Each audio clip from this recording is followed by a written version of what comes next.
देखिए, अभी तक हम लोगों ने फंक्शन से रिलेटेड जितने भी एग्ज़ाम्पल्स कवर किए हैं, उन सारे एग्ज़ाम्पल्स में यूजुअली होता क्या था कि हम हमेशा एक ही फंक्शन क्रिएट करते थे, मेन में उसको कॉल कर लेते थे, स्पेसिफिक आउटपुट हमारे पास में आ जाता था। लेकिन कभी भी अगर किसी भी तरीके का प्रोजेक्ट हम लोग बनाते हैं या एक्चुअली में जब हम लोग प्रोग्राम को इम्प्लीमेंट करते हैं रियल वर्ल्ड के अकॉर्डिंग, तो सिर्फ़ एक फंक्शन सारा काम हमें परफ़ॉर्म करके नहीं देता है। मेन के अंदर हम एक फंक्शन को कॉल करते हैं, लेकिन वो जो एक फंक्शन होता है, वो अलग-अलग फंक्शन को कॉल करके, उनसे आउटपुट को गैदर करके फिर एक सिंगल आउटपुट जनरेट करता है, जो कि मेन में रिटर्न होता है। बेसिकली आप ऐसा कह सकते हैं कि मल्टीपल फंक्शन कॉल जैसा कुछ काम यहाँ पे होने वाला है। सेम प्रोग्राम में हमें एक टास्क को कंप्लीट करने के लिए मल्टीपल फंक्शंस को क्रिएट करना है। अब मेन के अंदर हम एक बड़ा फंक्शन जो है उसको कॉल करेंगे और उस बड़े फंक्शन के अंदर हम छोटे-छोटे फंक्शंस को कॉल करके वर्किंग इम्प्लीमेंट करेंगे। तो बहुत ही सिंपल सा छोटा-सा एग्जांपल मैंने यहाँ पे लिया है नेट सैलरी को कैलकुलेट करने का। अब नेट सैलरी अगर हमें कैलकुलेट करना हो तो उसके लिए हमारे पास में बेसिक सैलरी होना ज़रूरी है, डीए, एचआरए और पीएफ होना ज़रूरी है। अब यहाँ पे हमें डीए पता ही नहीं है कि क्या है, एचआरए पता ही नहीं है क्या है, पीएफ पता नहीं है क्या है और बेसिक सैलरी भी पता नहीं है। तो मैंने यहाँ पे सिंपल मेन फंक्शन क्रिएट किया जिसमें मैंने इस बेसिक सैलरी का इनपुट लिया है और इस बेसिक सैलरी को मैंने पास कर दिया है 4 अलग फंक्शंस को। 4 अलग फंक्शंस को पास तो किया है लेकिन सारी कॉलिंग कहाँ पे होगी? हमारे एक मेन फंक्शन के अंदर जो कि नेट सैलरी को कैलकुलेट करने के लिए। अब ये नेट सैलरी जो फंक्शन हमने बनाया है वही इस डीए फंक्शन को कॉल कर रहा है, वही इस एचआरए फंक्शन को कॉल कर रहा है और वो ही इस पीएफ फंक्शन को कॉल कर रहा है। जो भी वैल्यूज़ यहाँ से रिटर्न हुई है उनके बेसिस पर ये नेट सैलरी हमें कैलकुलेट करके रिटर्न कर रहा है। ये हमारे प्रोग्राम का टास्क है जो आउटपुट ये हमें देने वाला है। तो सबसे पहले मैंने यहाँ पे हेडर फाइल्स को इंक्लूड किया है एज़ ऑलवेज़ जैसा कि हम अभी तक इम्प्लीमेंट करते आए हैं। अब उसके बाद यहाँ पे मैंने कैलकुलेट सैलरी नाम का एक फंक्शन क्रिएट किया है। यूजुअली होता क्या है कि फंक्शन को कॉल करके वैल्यू रिटर्न करवाते हैं, वैल्यू नहीं रिटर्न करवानी, सिर्फ फंक्शन को हम सैलरी पास करेंगे, वो खुद कैलकुलेशन करके रिजल्ट को डिस्प्ले करेगा। अब यहाँ पे जब फंक्शन किसी भी तरीके की कोई भी वैल्यू रिटर्न नहीं करता है, तो उस केस में हम void as a return type लेते हैं। तो अगर इंट के अलावा कोई भी रिटर्न टाइप आपके पास में आप काम में लेने वाले हैं अपने प्रोग्राम में, तो हमें डिक्लेरेशन करना यानी कि प्रोटोटाइप लिखना ज़रूरी है या फिर फंक्शन को हमें पहले बनाना होगा। तो फंक्शन तो मैंने सारे बाद में बनाए हैं, इसीलिए मैंने यहाँ पे वॉइड लिख दिया है।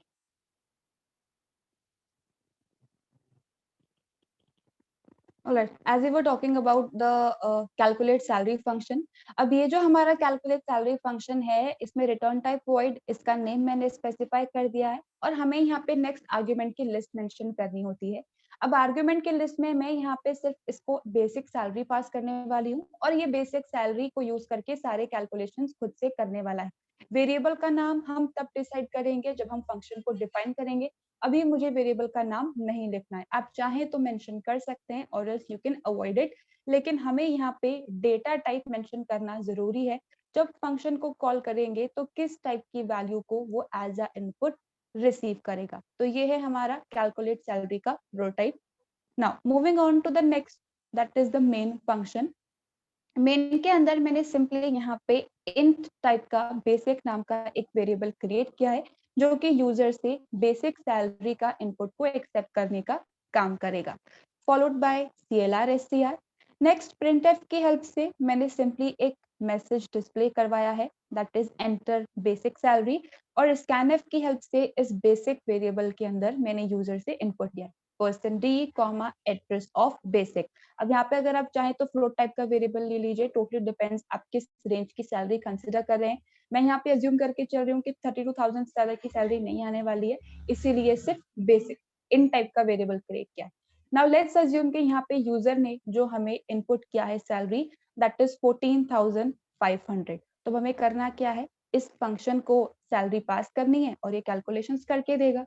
तो कैलकुलेट सैलरी को मैंने यहाँ पे बेसिक वेरिएबल मेंशन कर दिया है व्हिच मींस फंक्शन की कॉलिंग होगी और 14,500 एज अ वैल्यू पास होगा।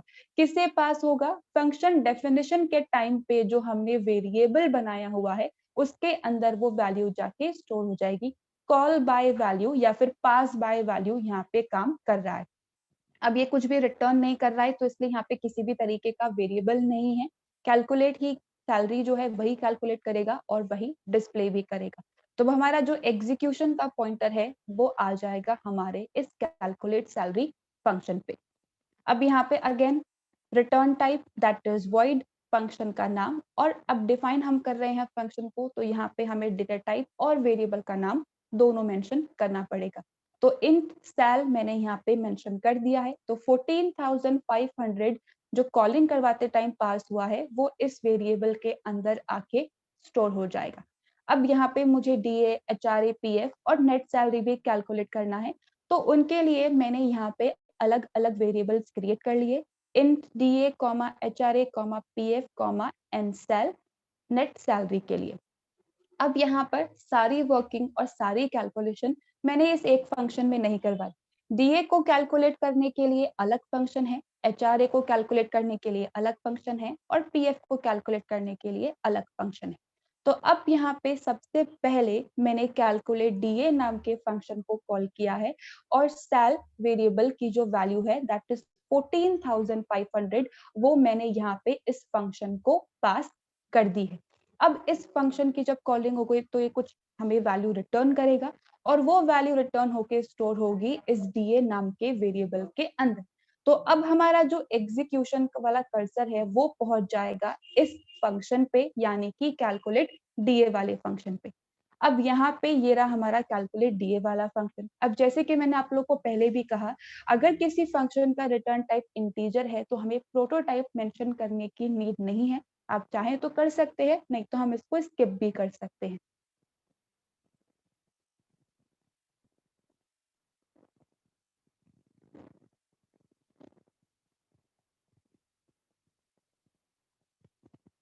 अब देखिए यहाँ पे जो हमारा डीए फंक्शन है इंट कैलकुलेट डीए, अब जब इस फंक्शन की कॉलिंग हुई है तो यहाँ पे हमें एक वैल्यू पास हुई है। उसे कैच करने के लिए मैंने इन टाइप का ही सेल नाम का एक वेरिएबल क्रिएट कर लिया है। अब यहाँ पे डीए, पीएफ और एचआरए का इनपुट भी मैंने यूजर से ही लिया है। तो अब यहाँ पे मैंने लॉन्ग इन टाइप का डीए नाम का वेरिएबल इस फंक्शन के अंदर क्रिएट किया है। यहाँ पे नेट सैलरी का जो फंक्शन है कैलकुलेट सैलरी, उसके अंदर भी डीए वेरिएबल है और इस फंक्शन के अंदर भी डीए वेरिएबल है। तो अब यहाँ पे हमारे पास में दो अलग मेमोरी लोकेशंस पे दो अलग वेरिएबल क्रिएट होंगे। कंसेप्ट बिल्कुल वैसा ही है जैसे कि हम लोगों ने पहले सेशंस में कवर किया है।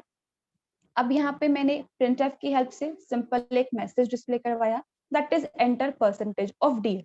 लेट्स अज्यूम कि यहाँ पे यूजर हमें जो इनपुट दे रहा है दैट इज 7। अब इनपुट के लिए स्कैनफ को काम में लेंगे, लॉन्ग इन टाइप का वेरिएबल है तो scanf %ld address of DA. तो अब 7 जो है वो एज अ वैल्यू जाके स्टोर हो जाएगा डीए के अंदर। अब डीए को अगर हमें कैलकुलेट करना हो तो सिंपली हम लोग करते क्या है, जो भी हमारा डीए होता है उसे सैलरी से मल्टीप्लाई करके डिवाइड बाय 100 कर देते हैं, तो एक स्पेसिफिक परसेंटेज हमारे पास में कैलकुलेट होके आ जाता है और वो अमाउंट हम लोग फिर हमारी नेट सैलरी के अंदर जो हमारा बेसिक सैलरी होता है उसमें ऐड करके नेट सैलरी को कैलकुलेट करते हैं। तो DA that is 7 multiply by salary that is 14,500। अब यहाँ पर जब हम कुछ इस तरीके का मल्टीप्लिकेशन ऑपरेशन परफॉर्म करेंगे तो होगा क्या कि हमारा जो ये वैल्यू है ये इंटीजर की रेंज से बाहर जा सकता है। अगर इंटीजर की रेंज से बाहर चल गया तो फिर गार्बेज वैल्यू हो जाएगी, तो वो गार्बेज वैल्यू नहीं हो, इसीलिए मैंने यहाँ पे डीए को लॉन्ग इन टाइप का क्रिएट किया है। तो 7 multiply by this value becomes 101500। अब ऑब्वियसली ये इंटीजर की रेंज से बाहर है। जब इसको डिवाइड बाय 100 करेंगे तो हमारे पास में बना 1015। तो 14,500 सैलरी पे जो हमने 7% का डीए प्रोवाइड किया है उसका जो अमाउंट बनेगा दैट इज 1015। अब हमें यहाँ पे करना क्या है, नेट सैलरी के अंदर इसको वापस से भेजना है। तो रिटर्न स्टेटमेंट की हेल्प से मैंने डीए की वैल्यू को रिटर्न करवा दिया। कैलकुलेशन करवाने के बाद मैंने आंसर सेम वेरिएबल के अंदर स्टोर करवाया है। तो जब रिटर्न डीए लिखेंगे तो 1015 कहाँ पे रिटर्न होगा, जहां से फंक्शन को कॉल किया है। फंक्शन को कॉल किया है यहाँ से, तो अब एक्सप्रेशन है तो राइट हैंड साइड सॉल्व होगा और 1015 फिर इस लेफ्ट हैंड साइड पे प्रेजेंट वेरिएबल के अंदर जाके स्टोर हो जाएगा। तो DA के अंदर अब 1015 एज अ वैल्यू प्रेजेंट है। नेक्स्ट सेम चीज हमें HRA और PF के लिए भी करना है। तो यहाँ पर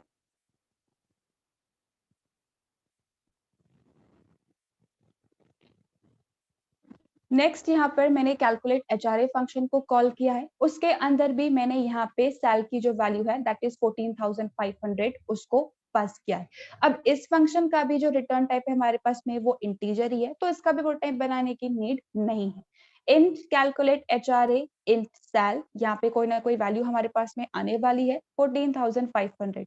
अब यहाँ पे भी सेम, अगर हम मल्टीप्लीकेशन ऑपरेशन परफॉर्म करेंगे तो हो सकता है कि इंटीजर की रेंज के बाहर वैल्यू चली जाए, तो फिर वो नेगेटिव में आ जाएगा, गार्बेज वाली हो जाएगी। तो यहाँ पर भी लॉन्ग इन टाइप का वेरिएबल मैंने क्रिएट किया है, long int HRA। Again printf की हेल्प से मैंने यहाँ पे सिंपल एक मैसेज डिस्प्ले करवाया दैट इज एंटर HRA। और स्कैनफ की हेल्प से इनपुट एक्सेप्ट किया है %LD address of HRA। Again हम लोग यहाँ पे डिविजन मल्टीप्लाई करके वैल्यू को कैलकुलेट करेंगे, HRA का परसेंटेज कैलकुलेट करेंगे। तो जो भी HRA की वैल्यू है multiply by salary divide by 100। Now let's assume कि यहाँ पे HRA की जो वैल्यू है यूजर ने 8 इनपुट किया है।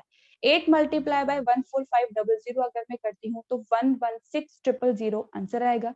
डिवाइड बाय 100 करेंगे तो 1160। तो HRA जो हमें मिल रहा है वो बन गया 1160 हमारा अमाउंट, जिसे मैंने HRA नाम के वेरिएबल के अंदर स्टोर करवा दिया। और इसकी वैल्यू मैंने यहाँ पे रिटर्न करवा दी। रिटर्न कहाँ पे होगी? जहां से फंक्शन को कॉल किया गया है, यानी कि इस HRA के अंदर अब 1160 आके स्टोर हो गया है। Same goes for PF as well. Calculate PF और सेल मैंने एज अ वैल्यू जो भी इसके अंदर है वो पास किए, यानी कि 14,500। अगेन हमारा एग्जीक्यूशन का जो कर्सर है वो अब पहुंच जाएगा इस वाले फंक्शन पे। यहाँ पे भी रिटर्न टाइप इंट है तो प्रोटोटाइप मेंशन करने की नीड नहीं है। Int calculate PF int sal, यहाँ पे भी लॉन्ग इंट टाइप का वेरिएबल क्रिएट किया है क्योंकि मल्टीप्लाई करने पर वैल्यू इंटीजर की रेंज से बाहर हो सकती है। लॉन्ग इंट PF मैसेज दिया है एंटर PF, यूजर से इनपुट लेने का कितना परसेंट उसको प्रोवाइड करना है, followed by scanf %LD address of PF। Now let's assume कि PF यहाँ पे 9 यूजर ने इनपुट किया है। तो again formula is same, PF multiply by salary divide by 100। तो 9 को अगर 14,500 से मल्टीप्लाई करेंगे तो 130500 आंसर आएगा। डिवाइड बाय 100 करने पर हमारे पास में 1305 अमाउंट आ रहा है जो PF के अंदर मैंने स्टोर करवा दिया, और सिंपल उसकी वैल्यू को मैंने यहाँ पे रिटर्न करवा दिया है। अब रिटर्न होके वैल्यू कहाँ जाएगी? जहां से इसे कॉल किया गया है, यानी कि इस स्टेटमेंट पे। अब 1305 इस वेरिएबल के अंदर जाके स्टोर हो जाएगा। तो DA, HRA और PF तीनों चीजें हमने कैलकुलेट कर ली है। अब सिंपली इन सारी चीजों को यूज करके क्या करना है? नेट सैलरी को कैलकुलेट करना है। तो नेट सैलरी को कैलकुलेट करने के लिए हमारे पास में जो बेसिक सैलरी होती है उसमें DA और HRA को ऐड करना पड़ता है और PF को डिडक्ट करना पड़ता है। तो 14500 में अगर 1015 और 1160 को ऐड करके मैं 1305 को सब्ट्रैक्ट करती हूँ तो आंसर आएगा मेरे पास में 15,370। तो जो भी हमारा एम्प्लॉय है जिसका सैलरी 14,500 है एंड DA, HRA और PF 7, 8 एंड 9 जो भी यूजर ने इनपुट किया है अगर सेम वैल्यूज है तो सैलरी हमारी कुछ इस तरीके की बनेगी। अब सिंपली यहाँ पे मैंने सारी चीजों को प्रिंट करवा दिया है इसी फंक्शन के अंदर। printf DA इज %D, तो यहाँ पे हमारे पास में 1015 प्रिंट हो जाएगा, DA is 1015। printf HRA is %D, HRA, तो HRA is 1160 मैसेज हमारे पास में प्रिंट हो जाएगा। Again printf PF is %D, PF, तो PF is 1305 हमारे पास में मैसेज प्रिंट हो जाएगा। और उसके बाद नेट सैलरी, तो printf/n net salary %D, तो नेट सैलरी 15370 हमारे पास में आउटपुट आएगा। अब सारे आउटपुट मुझे नेक्स्ट स्लाइड में डिस्प्ले करवाने हैं तो मैंने /n मेंशन कर दिया है। कंटिन्यूस चाहे तो आप कंटिन्यूस भी डिस्प्ले करवा सकते हैं। तो कुछ इस तरीके से जो हमारा मल्टीपल फंक्शन कॉलिंग है वो काम करता है।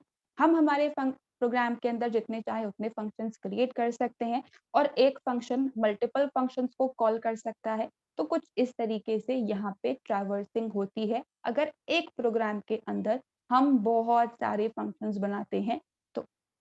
अब एग्जीक्यूशन हम लोग देखेंगे एक बार इस प्रोग्राम का, लेकिन उससे पहले किसी भी पार्ट में किसी को कुछ भी कंफ्यूजन है तो आप पूछ सकते हैं।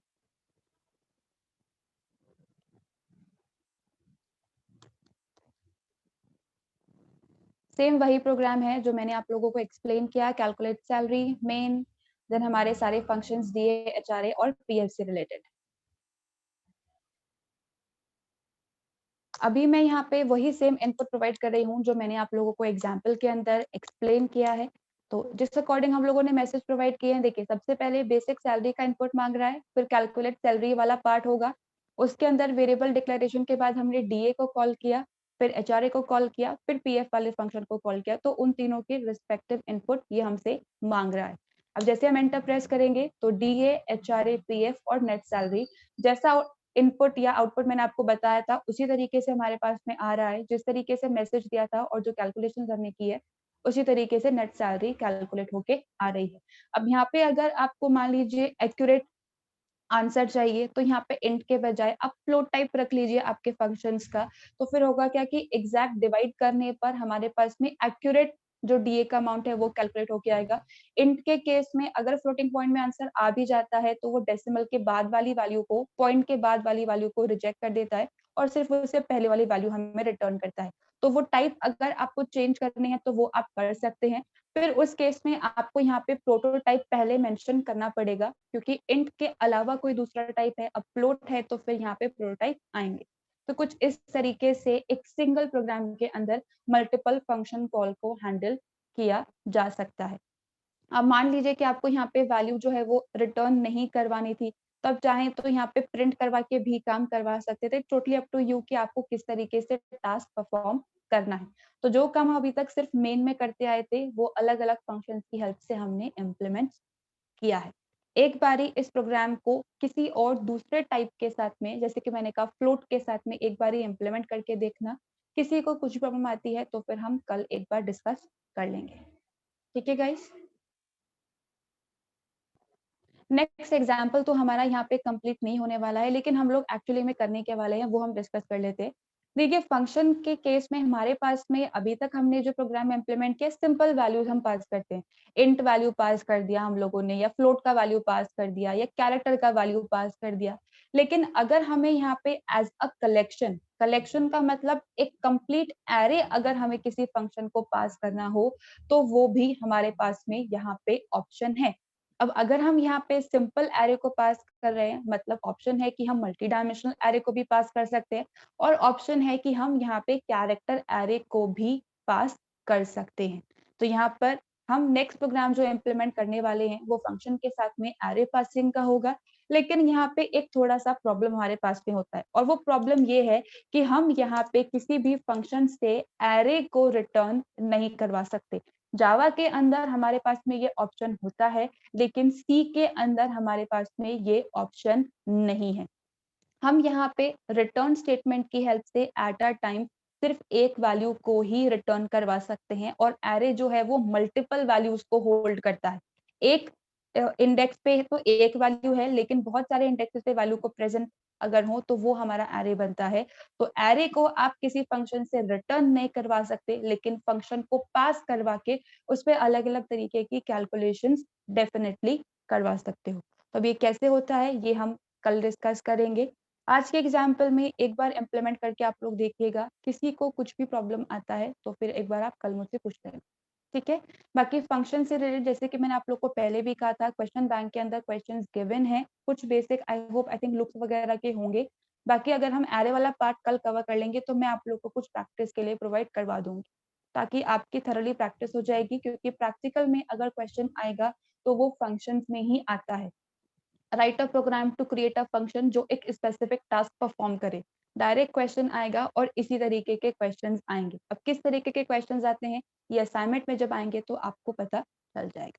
ठीक है, आज के लिए इतना ही रखते हैं। Thank you everyone.